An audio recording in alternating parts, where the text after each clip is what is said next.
So you're viewed as a successful person as far as your work is concerned. I don't know much about your personal life, but rather than starting with your successes, which I'll include, of course, in the introduction, I would love to start with some failures, because I think people look at successful people like you and they go, "This is a guy I never had to worry about much. You know, he's successful and he's been successful, and as far as Google is concerned, he's always been that way."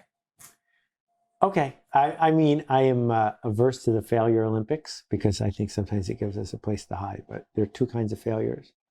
I have failed more times than anyone who's watching this in terms of projects brought forward that didn't resonate. When I was a book packager, I got 800 rejections in a row.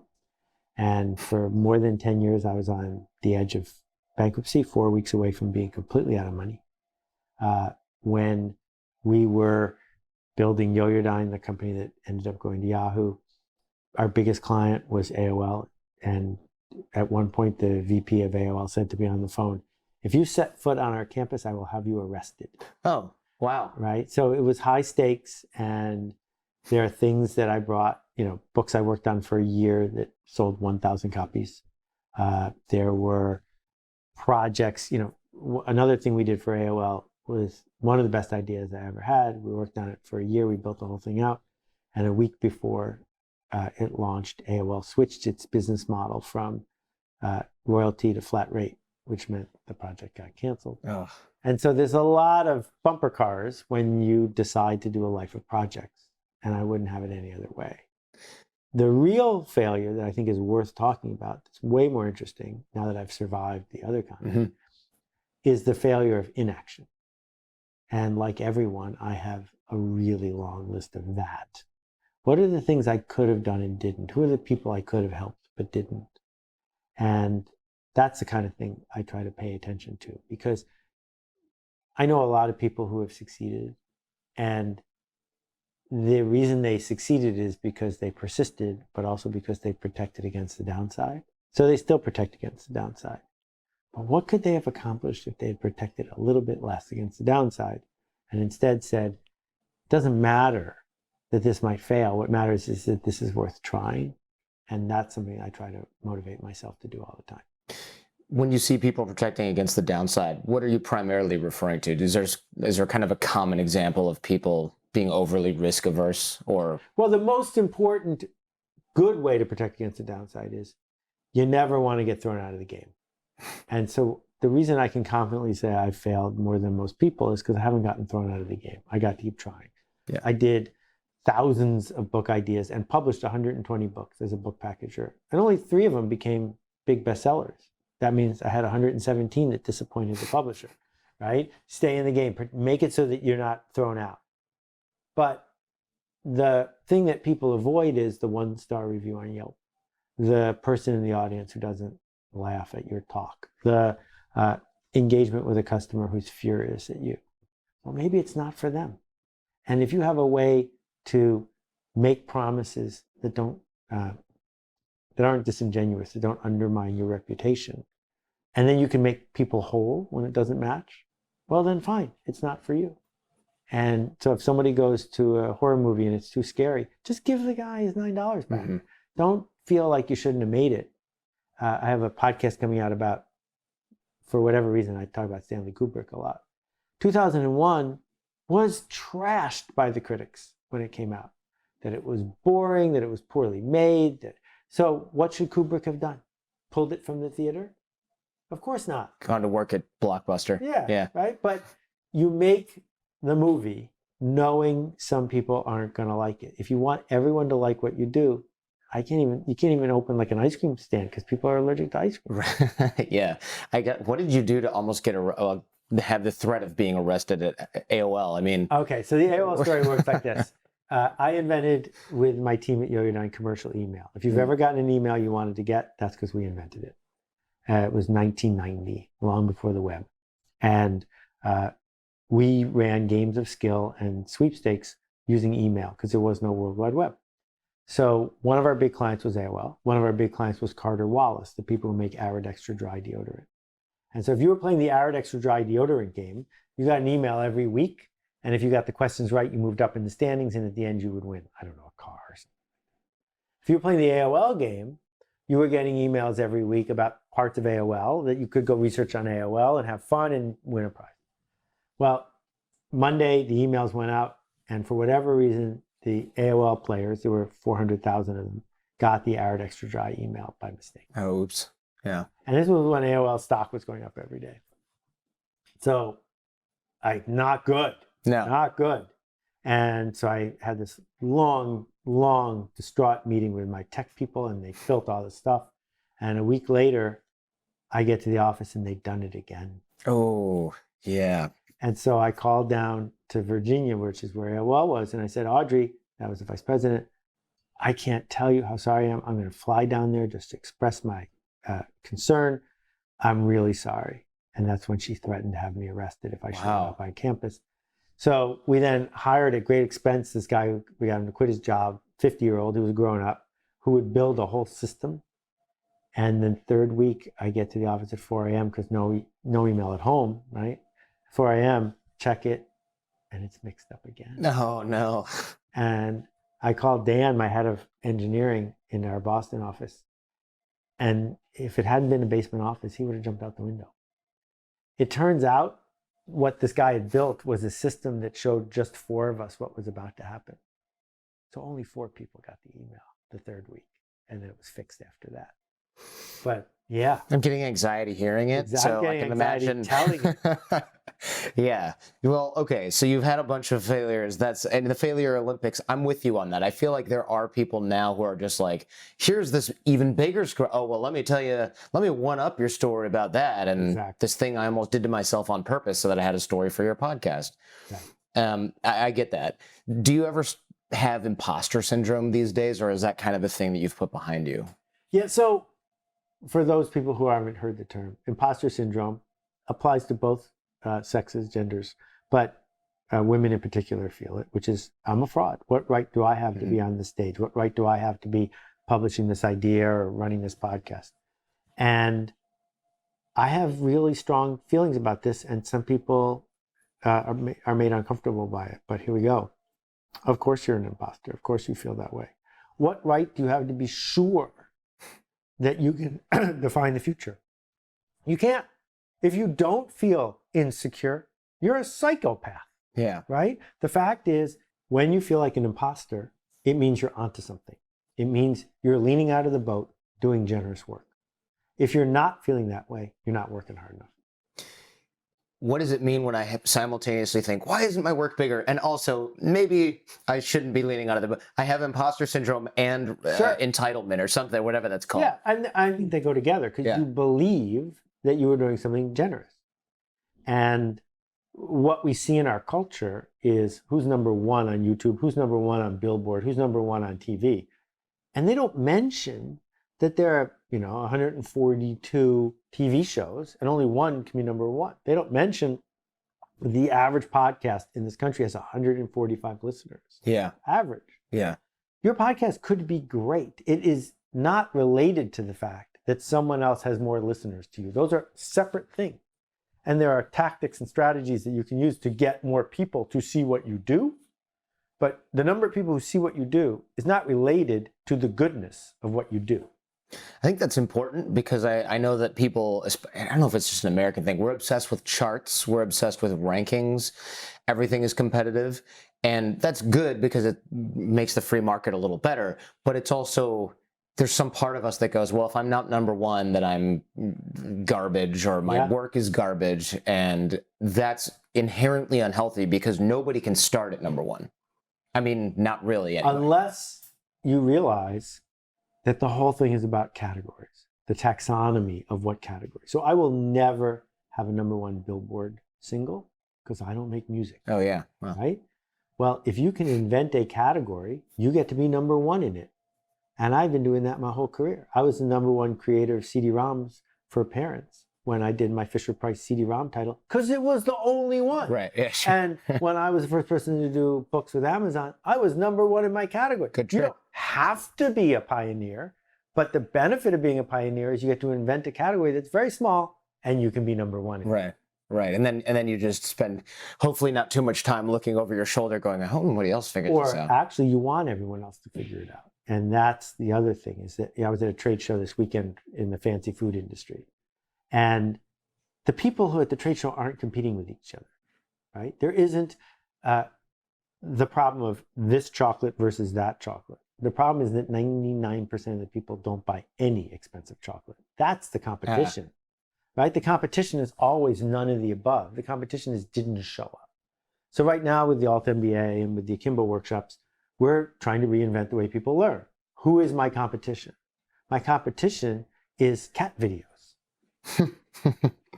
Which are pretty compelling depending on who you're asking. But yeah, maybe not the same level of value as somebody who flies here from South Africa to learn from you. I love the idea that school is failing, idea generators, mold breakers, and there's this old model of school, because I'm learning more now as an adult than I ever felt like I did as a kid. It makes me a little nervous because now I feel like, oh, I got to make up for lost time. Because if this is what learning was supposed to be like, what the hell was I doing for 27 years in school and in grad school? What should younger people or people in general be doing to maybe improve the way that they educate themselves or improve the way that they learn? Well, so I use the word education and learning differently. Yeah. Education is a management system to get you to comply. There's a prize at the end, there's a certificate. Whereas learning requires enrollment, voluntarily saying, I want to move forward. Mm-hmm. The most important thing we can teach is thirst, the desire to learn. That once you want to learn, the amount of things you can learn goes to infinity because everyone has every course they'd ever need to take right in front of them. The problem is when we try to do it to people against their will. Sure, yeah. I don't remember willingly going to, well, after a while, I was just beaten into submission, basically. But now I don't have enough time to read all the books that I want. There's not enough time for me to take all the courses that I want online or in person, for that matter. I can't get to school fast enough. But from the time you're 6 or 7, what coaches and teachers say and parents say is, why didn't you get an A? Why didn't you come? Well, no wonder no one wants to play that game. It's stacked against you. That if we could figure out how to create a cycle of, wasn't that fun? That no one learns how to walk or ride a bike from a course, right? We learn how to do it by trying it, failing, and trying again. And so we are born wanting to know that skill. We learn a skill, but then we are brainwashed into stopping. I think there's also an element of us being brainwashed into thinking we can't do it on our own. I don't remember a whole lot of people, even when I was younger, encouraging me, my parents, of course, but school, it kind of wasn't, hey, research this on your own, figure it out on your own. And I remember the 1 or 2 times teachers actually went, well, you're learning how to read on your own. I'm just going to let you do that. It was kind of like, stop reading the first grader's book when you're in kindergarten. Exactly. And read this dumb book. It's compliant. Yeah. Right? And the same thing happens to the adults that I put on the spot all the time. And, I told the story last week. When we were building Yo-Yo9, I was hiring a person a week. And for a small company, that's a lot. Yeah. And I ran a full page ad in the New York Times. 500 people responded. We had 2 sessions of 100 people each came to hear me give my pitch once. So I wouldn't have to repeat it to every single person. Then we put them into groups of 5. And my employees went and sat at each group interview of 5 to find out if they're people like us. Then they went to a smaller group. So I would sit at a group of people with 5, and I would say, all right, here's the deal. And I had to make it more and more specific because people kept misunderstanding the question. I don't really care about the answer, but if I wanted to know how many gas stations there were in the United States, without you using any outside information, how would you figure it out? And I would say this to the group of 5, and every single time, they fell into 3 categories. 1 person would take out a pad. 2 people would say no to whatever anybody else said. And 1 or 2 people would lead. Well, we could do this. What do you think about this? Oh, let's see. There are this many companies that sell how many cars, how many people. That's that person. Then there's the other person writing down whatever they say. And then, nah, that's a bit. What else you got? Well, who do you think I hired? You need a mix, don't you? Nah, you don't just want all leaders, do you? This wasn't really about leaders. It was about curiosity. Oh, okay. Because all we were doing as an organization was solving problems that hadn't been solved before. I didn't need people to do repeated tasks. I needed people to solve problems that hadn't been solved before. They could be big or small. And if you're afraid of solving a problem without a textbook, without a manual, I can't fight that. And you probably don't want the person who's naysaying, and you probably don't need to scribe as much. You can find them anyway. And we had a few of those people, but in general, every time I hired the curious person, I got a curious person. Mm-hmm. And curious people in fast-changing times are the people you want by your side. Especially somebody who's not afraid to voice an idea in a group where they think that person might also take their job. Yeah. That's somebody who's not afraid of a little bit of risk and also doesn't have a scarcity mindset that's going to cause them to unplug someone else's computer or whatever. And you bring this idea up in Akimbo. There's an example of these kids getting laptops in, is it Africa or South America? Tablets. Yeah, Nicholas Negroponte. And this is fascinating because I'm thinking, I always try to guess where the story is going. I don't know if that's just from watching too many movies or if that's human nature. Yeah. And I was wrong. I thought, they're going to get these and they're going to find Candy Crush, and then nothing ever happened and the tablets ran out of batteries and that was the end. Somebody played Candy Crush until they ran out. But that's not what happened. Right. So the self-learning process is much different than the bash people into compliant factory workers process. No one had ever spent time pushing these kids to obey. There was no school. They had never been to school. They were functionally illiterate. They were born to grow up to work in the field. And when Nicholas is the founder of the MIT Media Lab, so he does things that are on the edge and with rigor. And they tracked every single behavior on every one of these tablets. The kids taught themselves to read. They taught themselves to hack the system so they could use the camera and other tools in it. And mostly they taught each other how to use it. Because no one had ever told them not to do those things. And instead of just sitting around doing nothing, they had something to do. The idea of Candy Crush is an opiate. It's designed to take your mind off the noise around you. But if you're not surrounded by this ever-competitive noise, Candy Crush is boring. Right, yeah. It's supposed to be boring. It is not boring to learn how to edit Wikipedia, and that's what these kids did. I'm very impressed that they learned how to do. I mean, it took me a while to figure out how to edit Wikipedia, right? They certainly don't make it as user friendly as it probably could be these days, and I think that's a little bit by design because it makes vandalism a little more difficult. For sure. So here's the interesting statistic that I just looked up on Wikipedia: 32 million people have a registered account on Wikipedia.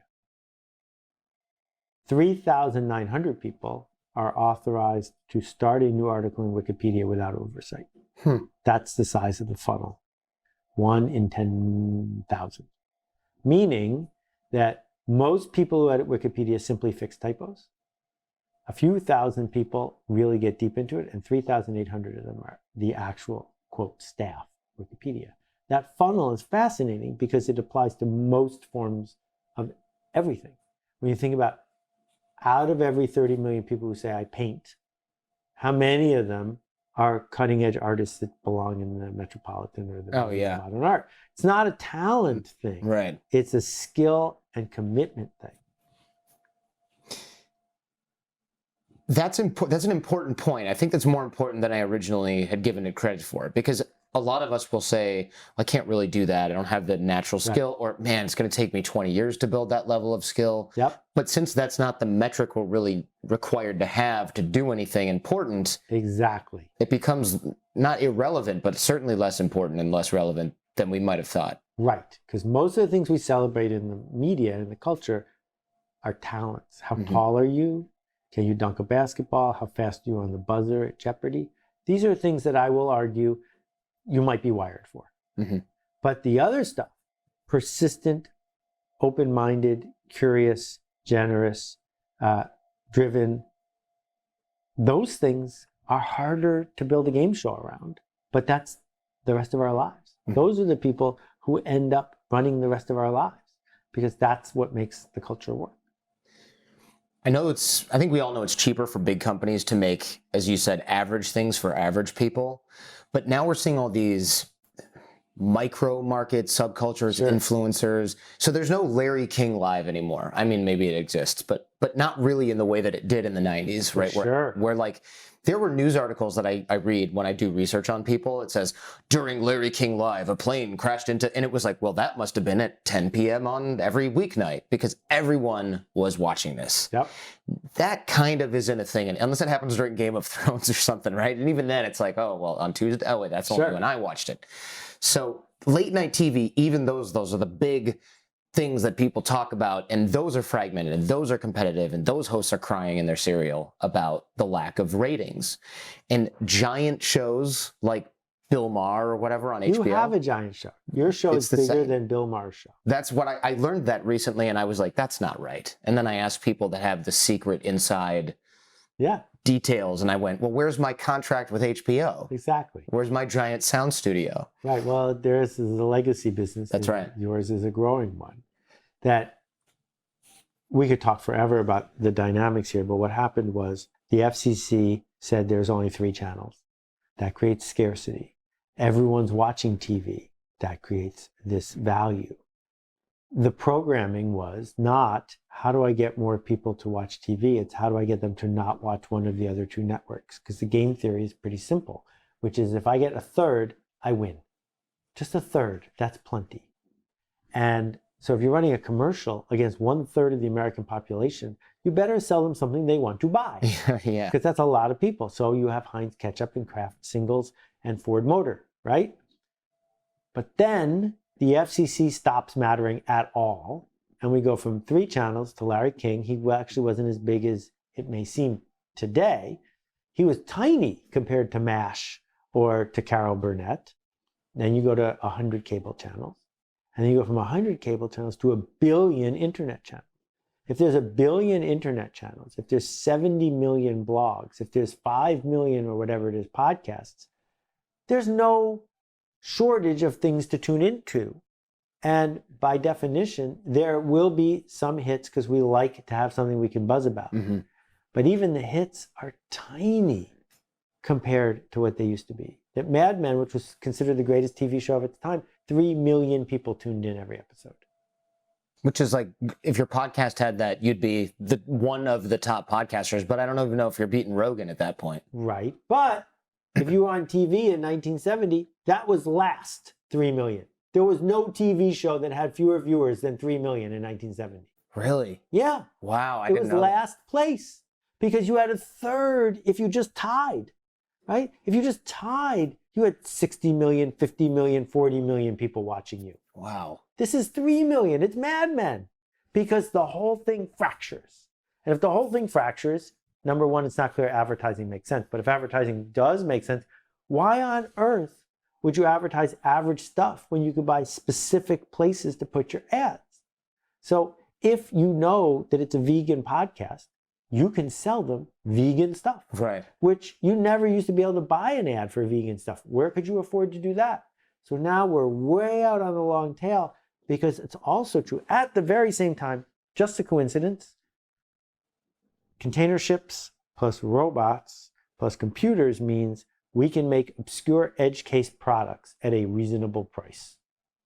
So if you think about a product like the Tile, I have one on my keys here, which is this thing that can like help you find your keys if you lose them. Right, the little Bluetooth dongle or whatever. In 1970, you could never have afforded to make this because you would have needed to find 40 million people who would go to Kmart to buy one because you needed shelf space. Oh, we don't need shelf space.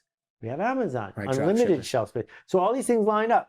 3D printer to make the prototype, 3D EEPROM driver, blah, blah, blah, blah. So you don't need to sell that many Tile the first year to be glad you started the company. Mm-hmm. That was inconceivable in 1970.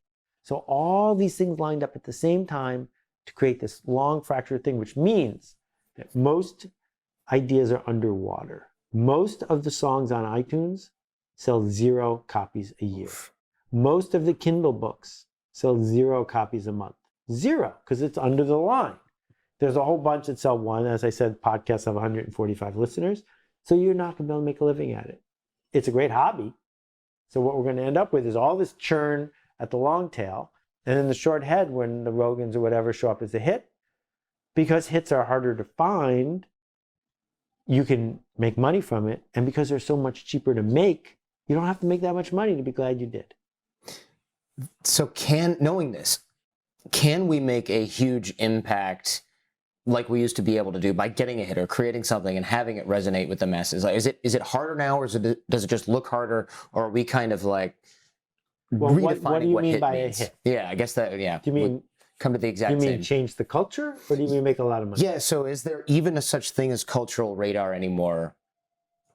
Yeah, we want there to be cultural radar, right? And so there is. And it's not, I watched 40 episodes of Seinfeld. It might just be yada, yada, yada. And there's a whole bunch of people who know what you just said, right?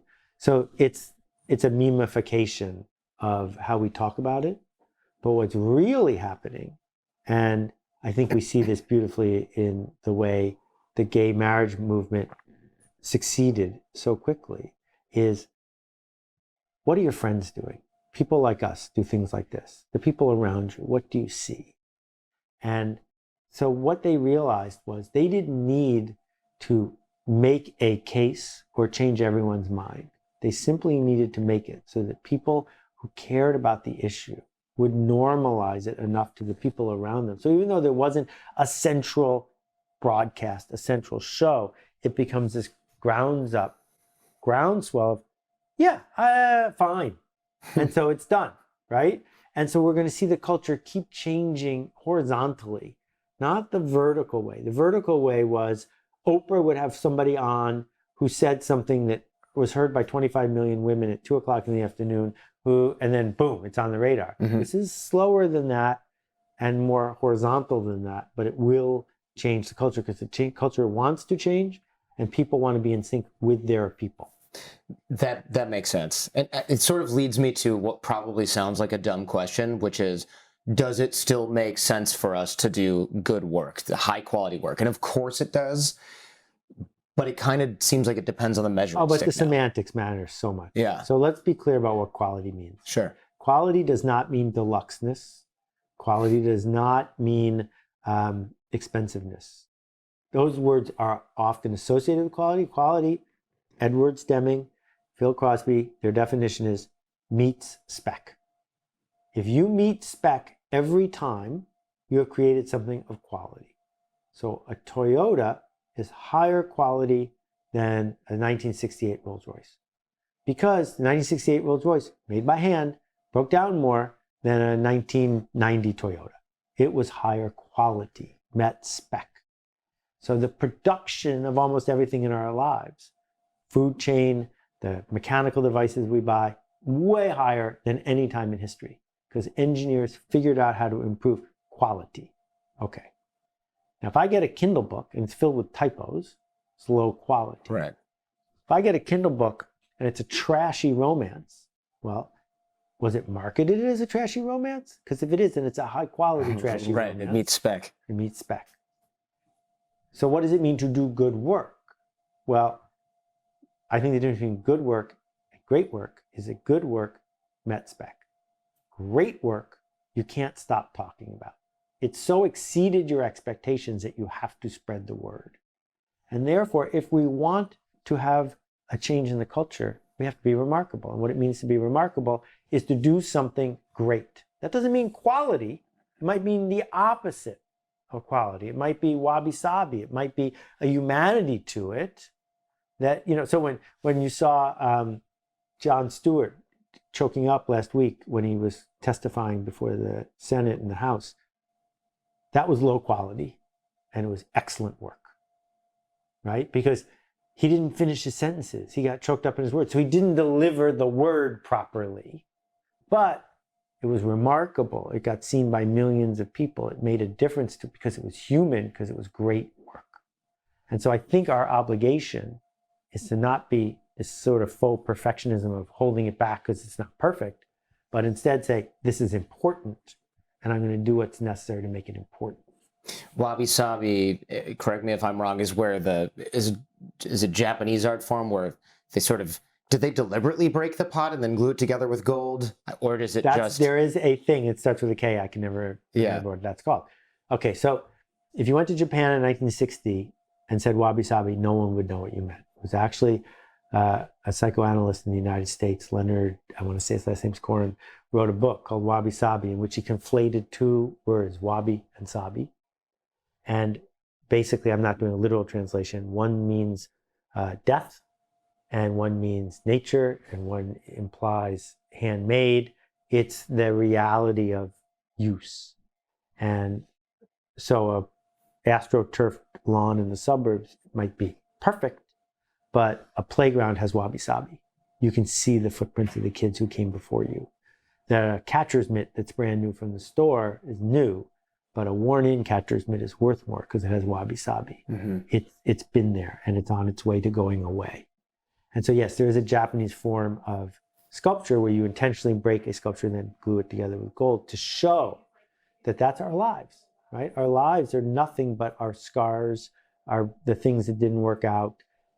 And I treasure them. We each do. That my failures are more important to me than my successes, because it's my failures that made it so I could be here. That idea of wabi-sabi and humanity flies in the face of what happens when you see CBS make a 3-minute piece of video. I was on CBS a couple weeks ago, really good people. There's only 2 of you here. There were 5 of them, and they were here for hours to make a 3-minute thing because they wanted to take out all the wabi-sabi. They wanted to be like, not that this really happened, but that this is a version of what happened. Right.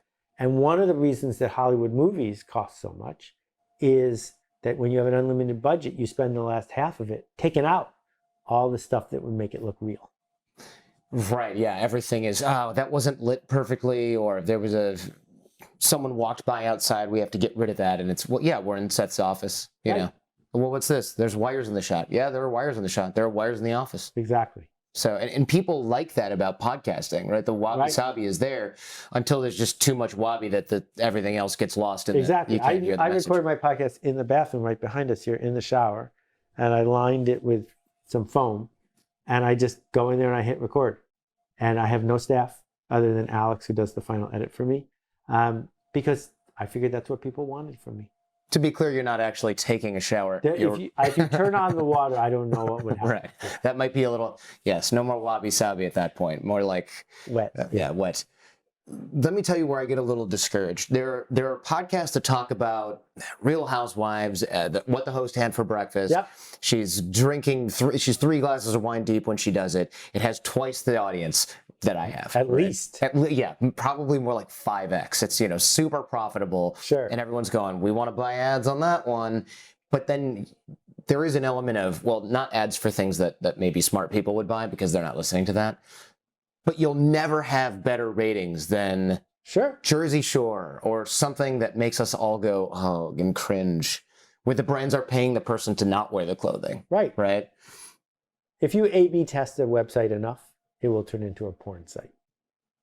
Really? Think about it. Is that an experiment that actually was run? So think about it. Because you have 2 ads.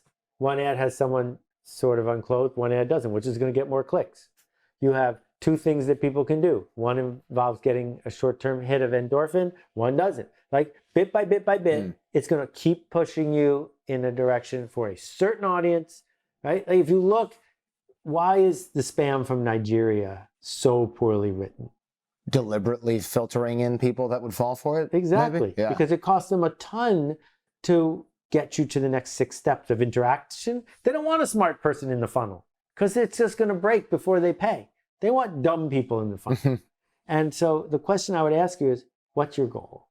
If your goal is to maximize the income from a podcast, then the quality you want is the dumbest, most prurient, short fix, quick hit thing you could come up with, because advertisers are obsessed with mass and perversely pay extra to reach large numbers of undifferentiated people when they should be paying less per head than that. They pay more per head because they're lazy and traditional.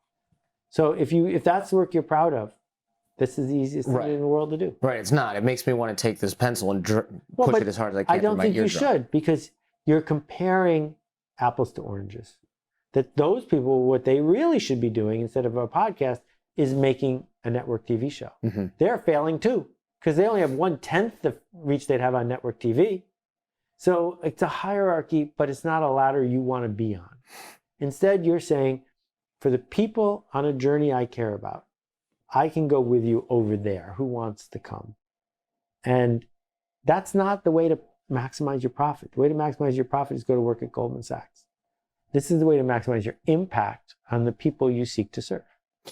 Do people come to you and say things like, how do I stay motivated to do what matters rather than what makes profit in the short term? Or is that a question you think that they should be able to answer on their own by existing? I don't get asked that question I don't do any consulting or coaching, so I don't get asked as many questions as you think. Sure. But the question I get asked much more often than that is, I have been moved by the muse to do X. I want Y and I'm not getting it. How dare the culture do that? How can I fix it? Right. That sense of entitlement happens constantly. And the answer is, what made you think that X and Y were related? You're entitled to do X. You're not entitled to get Y. That there might be a disconnect between the X you're doing and the Y you think you're entitled to get. And it's that but, that and, that is getting in the way of your joy. I can tell you how to get that kind of output, but you won't be able to do the kind of art you say you want to do. You'll have to do something for them. And what I write about in This Is Marketing is most marketers say, I have a key. Show me the lock it fits. That's a really dumb way to get into a house. Yeah. The smart way is to say, here's a lock. Why don't you go make a key that will open that? That makes much more sense. That is a service mindset built on empathy to say, I'm not going to force you to change for me to serve you. I'm going to go to who you are and where you are going and bring you something that you know you need. What advice would you have for somebody who, as you put it in, is it the Icarus Deception? I always mess this title up. That's the name of the book. Yeah. Yes.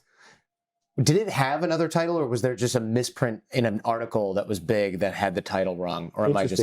In my head, it had another title, but in real life, it never had another title. What was the title that was in your head? I don't remember. Okay. Maybe I heard it on a podcast or something, because it's just polluting my brain. What advice would you have for people who fly too low, right? Because there's people who are making things that think, this doesn't matter. There's too much noise. No one cares about deeper thought anymore. That person might be me. Maybe I'm using you as my therapist right now. But in a way, right? Because there's people who are going, oh, why make smart content when everyone's dumb? Which is not necessarily true, but it can feel that way. So once you make that statement, is your next statement, all right, I'll make dumb content? But you don't really want to, right? Well, so now we're back to I want to do what I want to do, but I'm not getting what I want to do. Right. You know, the number of blog posts I've written that have won the internet is 0. 7,400 blog posts, and I have never had one go super viral. And that is totally fine with me. In fact, I know how to write one of those blog posts. I don't want to write one of those blog posts, because if I did, I'd get hooked on that and I'd have to do it again and again. And so I'm flattered when people look to me as a big success. Except authors that I really respect, the Liz Gilberts and the Malcolm Gladwells of the world, sell 20 times as many books as I do.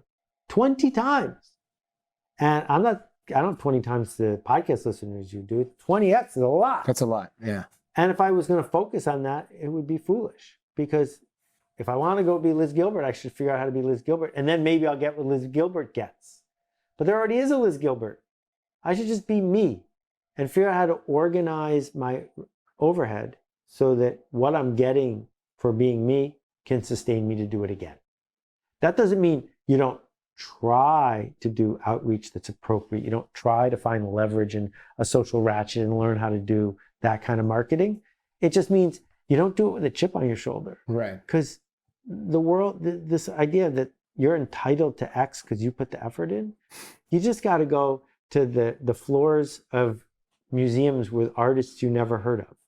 Painting after painting from people you never heard of. Go to the record store, records after. They're just as good. They're just not famous. Right. And it's easy to go, but I've been doing this for 12 years. I should, and I always have to check myself on that, because when I look at people will say, your YouTube should be bigger. And I go, yeah, so what would you do? And you talk to the expert and they go, oh, you need like a snazzy explosion in thumbnail. And it has to say, this quote blew my head up when Seth said it. And then people will click and then they'll go, that wasn't, my head's not exploding.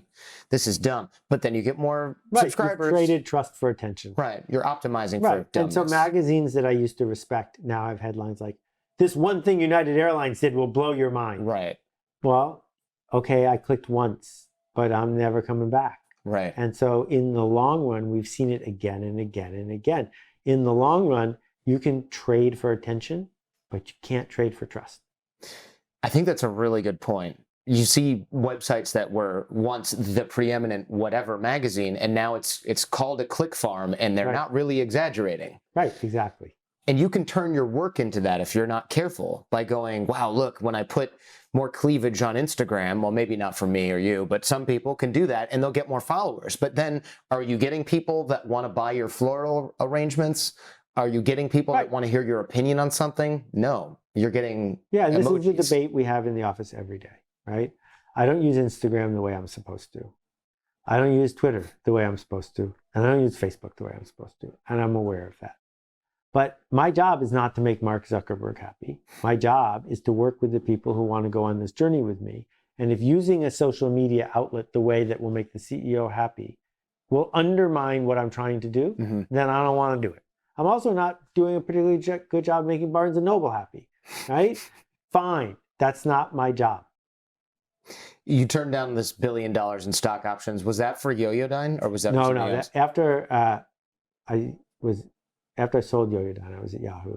And Bill Gross, the guy who invented so many things on the internet that he doesn't always get credit for, including Google's business model, ran a company called Idea Lab. And Idea Lab was the next hot thing. It was going to be a multi. Steven Spielberg was on the board, was the real deal. And Bill called me up right around the time I was thinking of leaving Yahoo. And he said, we'd love to have you be the chief marketing officer for Idea Lab. We're going public in 6 months. And there's $1 billion in stock options in it. And I said, no. And it doesn't matter that the internet bubble burst in between the two. I'm sort of sad it didn't. It would have been great if it really was worth $1 billion. Because the magic for me was I never again had to say, I got to do something for money. Right. Because I turned down $1 billion. Right. Great. So why sell out for 100,000? Exactly. Done. Yeah. And my life has been better ever since.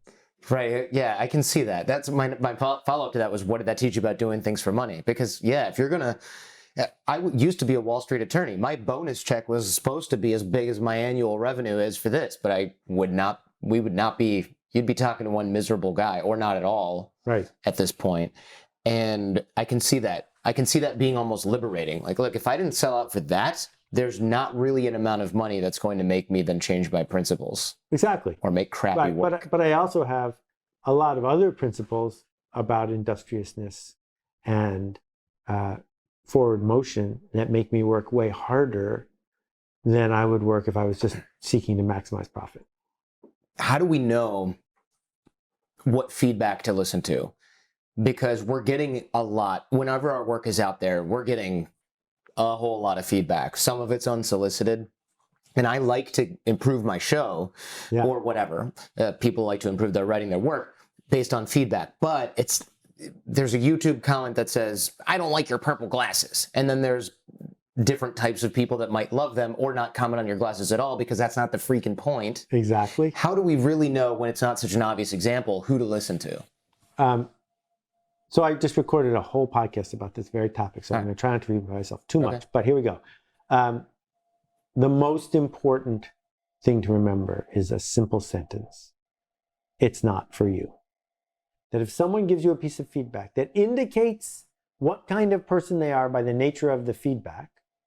So you run an Indian restaurant on 6th Street in New York, and you have a $24 spicy vindaloo. If you finish it, you get it for free. It's that spicy. And someone comes to the restaurant and says, I hate spicy food. It's really obvious what you should do. Mm-hmm. And it's not take it off the menu. It's say to that person, Veselka Ukrainian food is 2 blocks from here. Nothing in the restaurant is spicy. Here's their phone number. Thanks for stopping by. What I sell is not for you. Being able to do that is hugely powerful. So I look at, the 100 most beloved books ever written. all of them have more 1-star reviews on Amazon than any book I've ever written. All of them. Because if you're going to write To Kill a Mockingbird or Harry Potter, a lot of people are going to read it. And if a lot of people are going to read it, some of them need to say, it's not for me. And the way they do that is by writing a 1-star review. Mm-hmm. But Harper Lee shouldn't have read her 1-star reviews because it's not going to make her a better writer tomorrow. All it says is, I don't like spicy food. Mm-hmm. Like, good luck to you. So that's the most important thing. Do not go looking for these 1-star reviews because they will not help you do better work. And it's in our instinct, people like us, to go look for the 1-star reviews because we want to put ourselves in the state of angry underdog again, beating ourselves up, thinking that that's the fuel for our best work. And I'm not sure that's true. It's like you see me, Seth. How do you know I do that every single morning? Yeah, there's a part of that. I haven't read an Amazon review in 7 years. That's probably wise, yeah. I think looking for like a 3-star, that's where sometimes you get value. Not always though, right? Maybe more like the email that's 3 paragraphs that comes in. Emails feels very different to me. Yeah. Because email isn't in public, so the person's not trying to raise their status in the hierarchy. Email's not anonymous, right? And email has a history. So if I've never heard from you before, and you write about a blog post I just wrote, that's negative, I'm going to ignore you. But if in the 145,000 emails I've answered through the years, I've seen you float by now and then, questioning something, asking about something, and then you send me a note, that feels really different to me. Sure. Right? So like one of the things I learned is people in Australia don't like it when you say it's summer and it's hot. Because it's winter in Australia right now. So they feel left out. So I now say, for people in the Northern Hemisphere, right, or whatever, because I want to acknowledge, right, how did I come to know this? I came to know this because several people I trust, who I'd been back and forth, who I've never met, like, you know what? We prefer it if you do this. I'll listen to that. That's advice. That's not feedback. Yeah, that's a good point. I think it's hard to remember in the moment, but it's worth revisiting that, especially if you find yourself at 2 o'clock in the morning scrolling through your most critical reviews on whatever platform you do. And also, as long as we're talking about what's true as opposed to what's emotional, if I said to the two of you guys, name the greatest jazz album of all time. Oh, I don't know. Maybe Kind of Blue, Miles Davis. Yeah, I was going to say some John Coltrane or Miles Davis. Right. Yeah. So Kind of Blue, John Coltrane, Miles Davis, 5 days, beginning to end. Got the idea. 5 days later, it's completely done. So if Miles Davis, and then you can, if you listen carefully, you'll hear their mistakes. You'll hear their notes that are not perfectly in tune. If Miles Davis can make one of the greatest jazz albums of all time in 5 days, why is what you're doing so hard? Or another question, how long would it take you to type a 150-page book? Well, if you know how to type, you could probably type it in 4 days. So why does it take a year? It's not the typing. It's the getting out of your way part. Miles got out of his way. That you can write a book. I wrote The Dip in 2 weeks. You can write a book if you get out of your way. So the work here is not that you have to get network standard and practices and the A&R people to say, yes, we will put you in the store. And you don't need to get Tower Records to give you shelf space because they're all gone. You can publish anything you want. So the work is find the people you seek to serve, bring them a true, honest version of the change you seek to make, and then let it happen. Don't obsess about the 1-star reviews. Learn what you need to learn from good advice and do it again.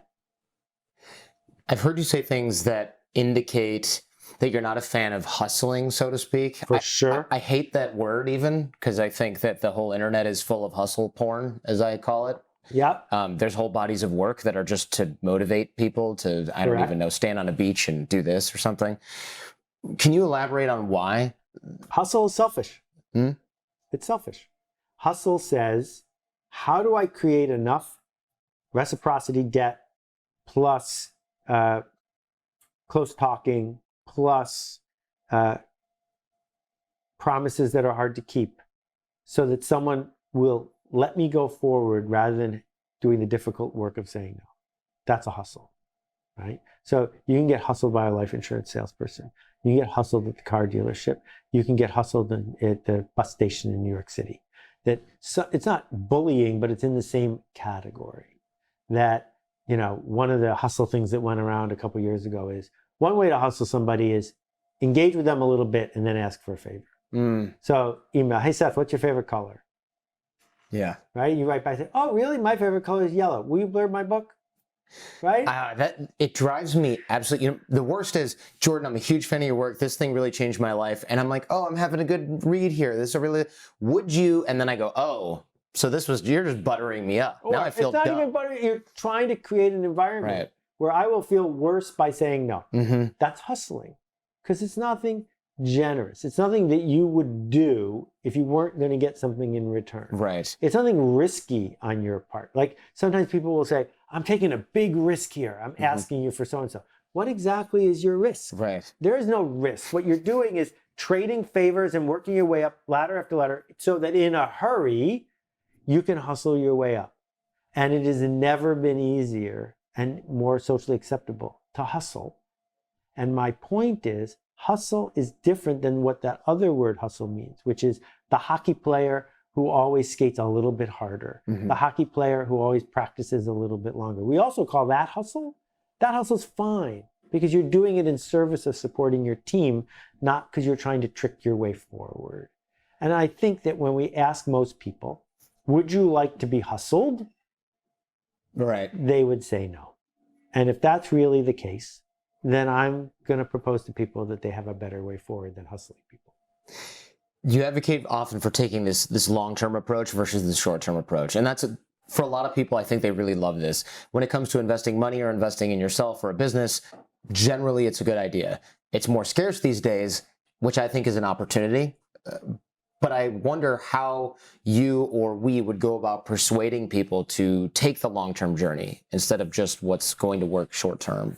Speaking of hustling, right? Yeah, I guess I still come back to, well, what is it that you're hoping for? Right? Ideally, a fulfilling career, right? So if you're trying to get to Cleveland, don't head south. Unless you live in Michigan. Right? Because it's not going to head you in that direction. I've spent some time recently talking to 18, 19-year-olds who are trying to move their way up. And they are surrounded by images that say, $1 million by 22 or bust. The hustle porn. Yeah. And it's like, okay, those people, show me what happened to them when they turned 30. Where are they now? Because if the trajectory was a straight line, they'd be Warren Buffett by the time they're 30. They're not. What happened between 22 and 30? And what you see is these people are signed up for an endless cycle of boom and bust. And they have to constantly engage with new people because they've burned all the old ones. If that's what you want, go model them. Leave me alone. But if you want the other path, start living the other path. Take a look at how long it took for someone to do it and do it and do it. And the stories never end, right? I want to be Amanda Palmer. Well, Amanda wrote down exactly how to be Amanda Palmer. It does not involve, one day Oprah called me and then I was Amanda Palmer. That's never the story. Waiting for that phone call from Oprah. Yeah. But Seth, in the meantime, I know we'd said 55. We are at 55 and 5 seconds. You're amazing. Thank you very much. Thank you. It's been fun.